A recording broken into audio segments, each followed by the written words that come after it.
Removal of the 383 is underway. Not only the 383, but the transmission and the subframe. Got like the upper struts done here. And then brake fluid there, that's leaking transmission fluid from whatever is left inside the pan. But here's the plugs, 2, 4, 6, and 8.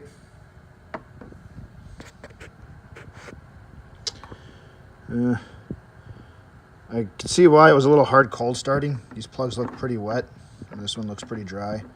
So I'm assuming these ones weren't firing.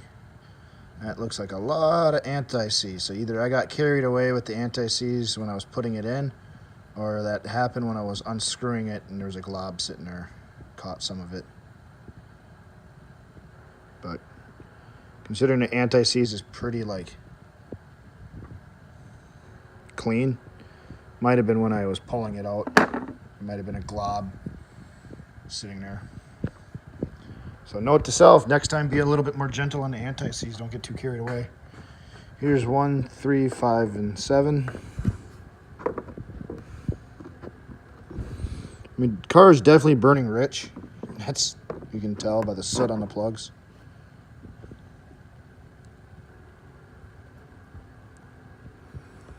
Maybe that is all anti-seize. Unless that's from the last time I changed the plugs. I had some leftover when I was threading these ones in. I don't know. Because I usually only put them on the threads. I usually don't put them on the heads or nothing. So, but I removed the plugs because it's a lot easier turning this motor over to get at the torque converter bolts. So, other than that, the interior looks pretty clean. Something good to see. But then again, this engine has some pretty low miles on it. So some of this is probably from when I pulled the intake off. Plus I'm running a Brad Penn is the oil. It's the original green oil. Here's some Brad Penn I left in the trunk. Half quart, which leaked out. Now it's all over the inside of my trunk. But partial synthetic. Let's see here. Right there. So for flat tappet cams, that's kind of what you want. So I run this stuff. The original green oil. So now that my inside of my trunk's all full of oil, looks like it's all over my inside taillight cover and probably my T-top bag. There's another quart. Now this one didn't leak.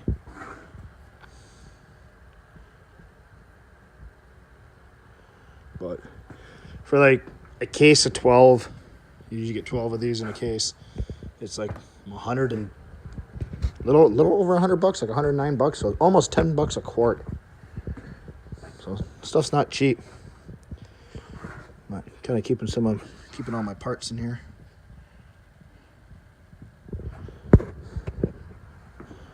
So yeah, now with the plugs out, I can start with the torque converter bolts, the bell housing bolts, get out my transmission jack, and I don't know if I have to pull I probably better pull the headers.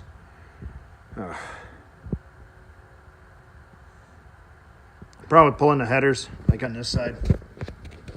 To get the headers out, I gotta remove the starter, but I can't remove the starter until the headers are unbolted. So I'm hoping my new cross member will give me a lot more space.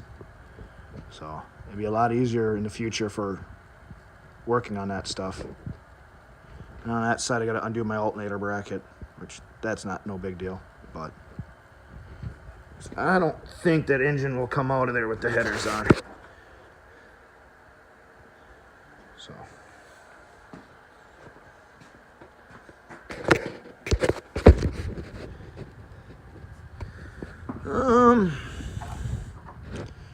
Probably not. I think it's gonna get caught on that piece of that K-member or subframe right there for the A-arm. Then all of this is going to get changed out. So the only thing, so that new one's going to bolt up there. So I got to undo the steering box. The sway bar I can put back on, but for now I'm just going to pull it out with the subframe. That's how I pulled it into my garage. So, but yeah, I guess it's not too surprising to see the plugs that dirty, because I've been using my air to fuel ratio gauge, my AEM wideband. Sitting like right there. I've kind of been using that for tuning, and I know like now when I run the car, it says it's running pretty good, a little on the rich side, but obviously a little more than the rich. But I'm pretty sure part of the problem to that is the fact that that's my exhaust. You can see where my sensor is, and I don't know if that short of a pipe affects the reading, but I guess if I have the option, I'd rather be on the rich side than the lean side. So, but I don't, for as much blow by and as it's shooting out of the breather and that came out of the exhaust. It's kind of hard to tell now that because there's like transmission fluid and stuff like that on the ground. But some of that was actually oil that dripped out of the exhaust. It seems like when I jacked the car up like this, I had some oil dripping out of the exhaust on both sides of the pipe. So there's definitely oil in the exhaust. Maybe when I pull the tubes off, maybe I can see it better on the inside of the tubes. Because really, the plugs don't look covered in oil or nothing. I mean, I guess these are kind of wet, but that's kind of hard to say if that's... It more smells like fuel than oil. So, which explains why it wouldn't start in the cold. I don't think all the plugs were firing. So, yep. And like that, the motor is out.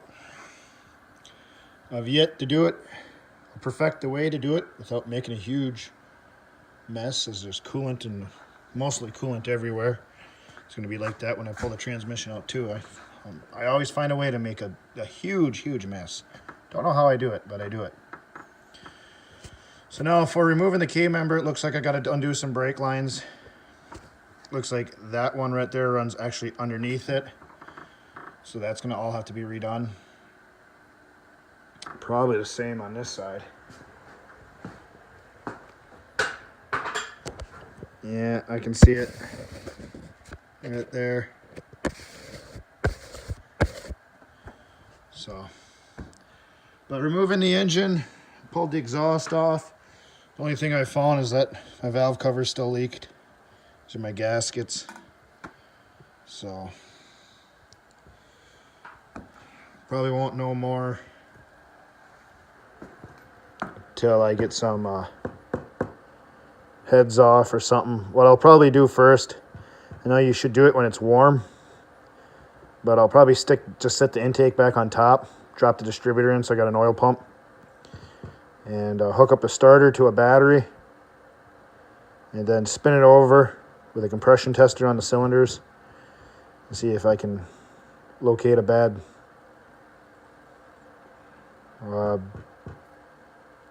cylinder then. But that'll be a little while before I get to that. I still have to finish that motor there before I start on this one. So, well, that's it for tonight. Tomorrow's going to be removing the K-member, and then when the K-member's out, I could probably just wheel that transmission right out the front of the car then. And then I got to put in my new K-member and then get the car out of the garage. So, yay. The upper mount here to hold the coils, it's got a cup here for it. And then this would go underneath here, and this would go back on top where the strut will fit through. I know this has got to eventually be replaced. The bearings feel kind of crappy in here, but for now, it's fine. And then it's got this plate here, which I believe is a spacer, because there's like a lip here.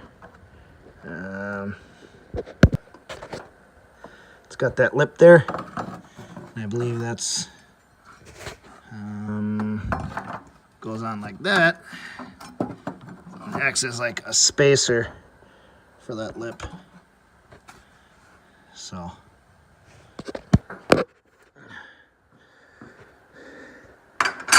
and I'll use this yet. I know I may have to do something different for this. Maybe even pound these out and get longer ones, or cut them off and weld on longer ones or something. Because like over here, with that spacer and everything, granted it's not super tight yet. I mean, I can still move things around, but it's supposed to be these washers right there, and well, not a whole lot of room at the moment.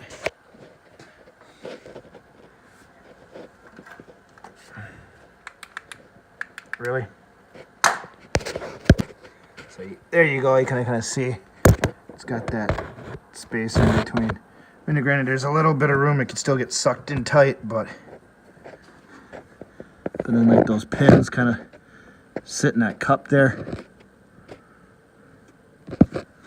So yeah, she's moving along. I know this one's even worse than the other one. This one I could feel like it doesn't bind up, but it's like some not so smooth spots. I don't know if you can hear it, but yeah, getting there. Yay! Kinda. It's partially in. One of the big problems is this right here, right where the old spring used to sit, now hits the coil over. Thus, now it doesn't fit. I can't get all the heim joints and stuff to line up. So this is becoming quite a fun job. But other than that part all bolted in good. But the room in there, wow. There's going to be a lot of room in there. It's going to be nice. Very easy to do things with this car. Installed. Oh, what a pain in the butt. I thought this was going to be easy because I was told this stuff was installed in another car. So I'm like, oh, well, if it was installed in one of these cars already, it should just bolt right in. Yeah, not so much. I'll show you a couple of the problems. Right here. The bump that'd be for the spring perches right here hit the coil overs. So the only way to actually get the bolts in there for the heim joints to actually bolt on the control arms is to have the springs pretty much all the way down. And even then, I don't know if I can get in there really good with the phone. They're touching right now. I mean, but right now it's not even in the perch yet. I mean, once it gets up there, then there's like a little bit of room. So that is problem one. Two is the brakes. Front brakes stayed with the K-member. Well, the old K-member. That's the brand Y2 K-member. But it's got rack and pinion steering, which is all great, except this part right here goes into that joint right there, and this somehow goes into that, but it doesn't. This end fits in there, but I don't have that small of a piece right there, so I need like a small piece to actually connect this joint to the steering column and then drill a hole through the side of it so it can bolt right through. So that's why this is sitting right here. So right now the car has 0 steering, which is going to make it a pain in the butt to move.